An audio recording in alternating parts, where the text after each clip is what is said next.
Hello, fellow captains, and welcome to MX Gaming. My name is Phoenix, and we are here with another Star Trek Online tutorial video. And today is going to be the last day for the careers for Star Trek Online. So, for those that are new to the game and those that have recently joined us from Xbox One and PS4, welcome. So, today we're going to be discussing the science career. So, what this says is, science officers protect their ship and crew by weakening or incapacitating the enemy over time, creating energy fields that damage or hinder, and healing their away teams from such effects. The science officer has the greatest potential to quickly react in a chaotic combat situation through direct enemy holds, weakening an enemy's group combat strength or resistance, or responding to enemies attacked by quickly healing damage. Science officers' combat effective depends on their versatility. So, that's a good generalization for both ground and space combat. Like I said, I don't necessarily do much ground combat. That's something I may be looking into in the future. But right now, I'm going to mainly stick with science type or space combat. Sorry. All right. So I'm going to more or less discuss science officers and what they mostly do and whatnot. Even though this description does a pretty good job, I'm going to elaborate more onto it. So we'll be right back. All right. So we're back here, and so this is one of the science vessels. So this is the Pathfinder. This is a variant of the Intrepid. This is one that you can purchase through the Zen store. Anyways, kind of getting a little off topic there. So what science officers do in regards to space combat. So we have the tactical, which is like the glass cannon, the heavy hitter. We have your engineering, which is the tank, so they can take a lot of damage. Not so much dish it out, but they can take it.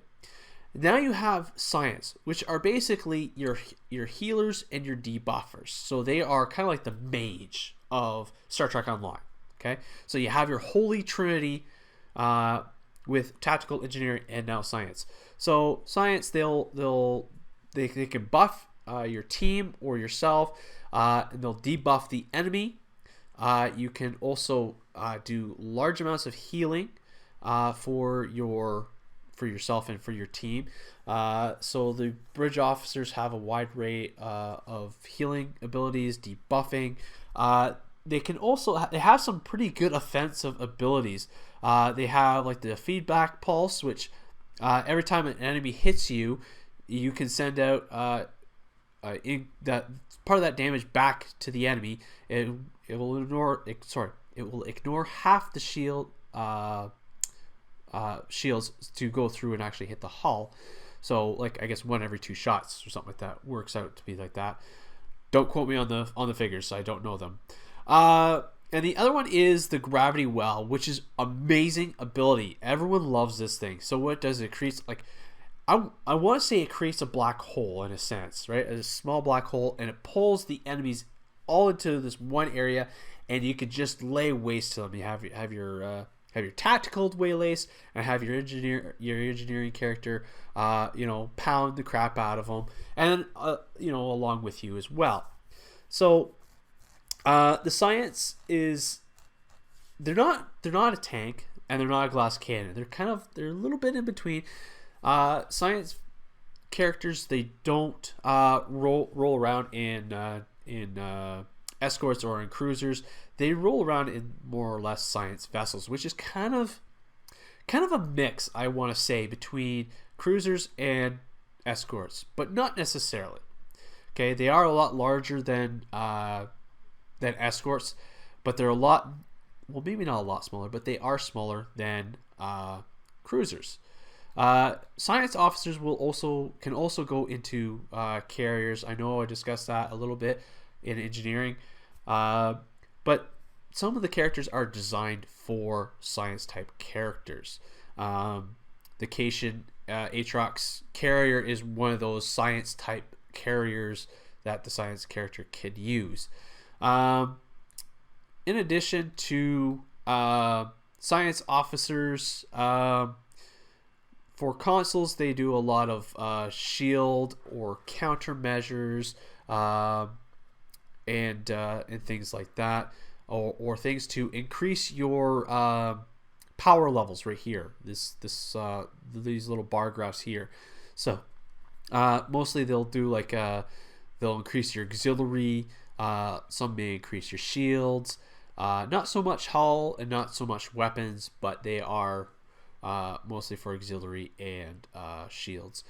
What else? When it comes to weapons, you get a nice kind of even number. Tactical will have, say, more in the front and very few in the back. Engineering is a nice balance, usually with 4 in the front and 4 in the back. With science, you get 3 in the front and 3 in the aft.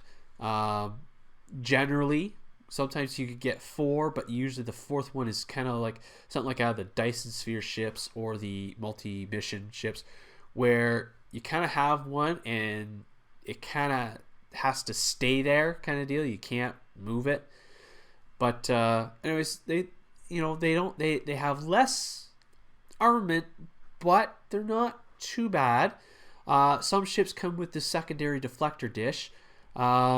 Now, as far as I'm aware, now I'm kind of out of the loop, so please bear with me.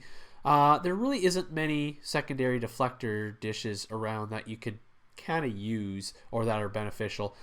I am probably wrong on this, and that's fine. I'm pretty sure someone who's more in tune with the game can, leave a comment and let me know what secondary deflectors are better than the Dyson Sphere one. I picked this one up. I can't even remember. Probably from one of the missions. But anyways, for devices, they generally only have 3. This one's more heavy in the science area. There's some that are nice and even with like 3 engineering, 3 tactical, and 4 science. Because this is a STO ship, it's more heavily geared towards science for consoles. Like I said, for consoles, this one here, the field generator, increases your maximum shield capacity, so you can kind of withstand getting bombarded a little bit more than, say, an escort, but not as much as a cruiser. And then you kind of get like the particle field exciters, which increases exotic damage. There's also ones for masking your energy signature, so kind of like a stealth thing.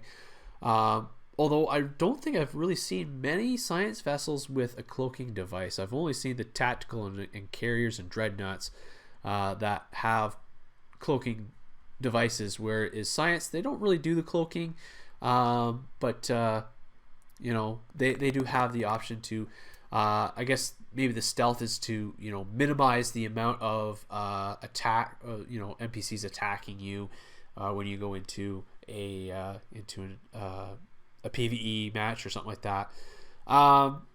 So those are things that you gotta look at. Science, like the thing said, they are very versatile. They can be very versatile. They can be just as damaging as an escort, and just as tanky as a carrier, depending on your build and how you create it, basically. So mine, I kind of have mine at like an escort. I got the beam arrays here, beams are here, and I got these to increase my maximum turn rate. So my turn rate is probably a lot better than a cruiser, but not as good as an escort. See, it's turning on a quarter. Let's put it that way. It's turning on a quarter. The escorts can turn on a dime, and cruisers can turn on a because I'm Canadian, either a loonie or toonie. So if you guys don't know what that is, we have coins for our $1 and $2 currency. So there you kind of get a bit of a Canadian history lesson. Yeah, so this is science. Now for me personally, I'm not really a big fan of science or science vessels. That's just me. I do love my escorts. I And I do fly around in an escort as a science officer, and they do fairly well. But they're just not really my cup of tea. So, you know, for me to work on a science character, you know, it's not grueling or anything like that, but it is a challenge for me. And, you know, I enjoy challenges, so it's not that bad of a challenge. So, you know, but anyways, I think that's enough of me rambling on and whatnot. I hope you find my videos, you know, knowledgeable and you like them. So if you like them, give them a thumbs up. If you have any comments or questions, please leave them in the comment section below. I will do my best to respond to every single question that I get. For those that are new to STO from PC, please, again, leave questions, comments, whatever.